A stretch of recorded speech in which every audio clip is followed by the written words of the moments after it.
I grew up in Montgomery, Alabama, and I grew up during the Civil Rights Movement. My mom and my dad attended the First Baptist Church where Ralph David Abernathy, who was the assistant to Martin Luther King, was the minister.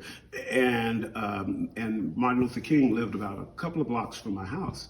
And so my family were both family friends of both the King family and the Abernathy family. I was a child, but I still remember many of the events and things that happened during the Civil Rights Movement. There were all sorts of people. There were whites, there were Jews, there were people from the North who came down to support the Civil Rights Movement. It wasn't just a black movement.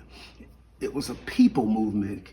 They wanted to see change, and they wanted to see change in a nonviolent way. When I was asked to be a part of the This Little Light of Mine opera, I was very excited because it brought back so many memories of when I was a child.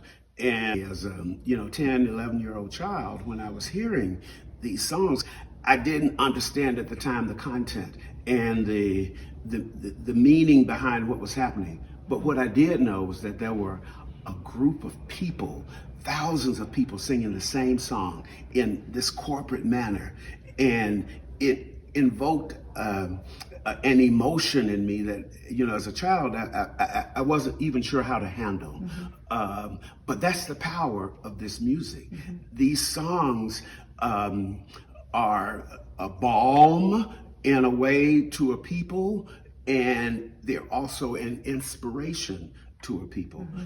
And so the fact that spirituals were used both on the plantation and in the civil rights movement makes sense. The spirituals that are in This Little Light of Mine are over 400 years old. Go Tell It on the Mountain, This Little Light of Mine, Ain't Gonna Let Nobody Turn Me Around. Mm-hmm. These are just old time spirituals that have really helped the people to be able to move through a difficult time. And it was a way to allay their fears, because when you hear these spirituals, it gives a certain peace around you that is really sort of otherworldly. This music was created in America. No other country can lay claim to spirituals. Came out of a very difficult time in our historical existence, but now it's music for everyone.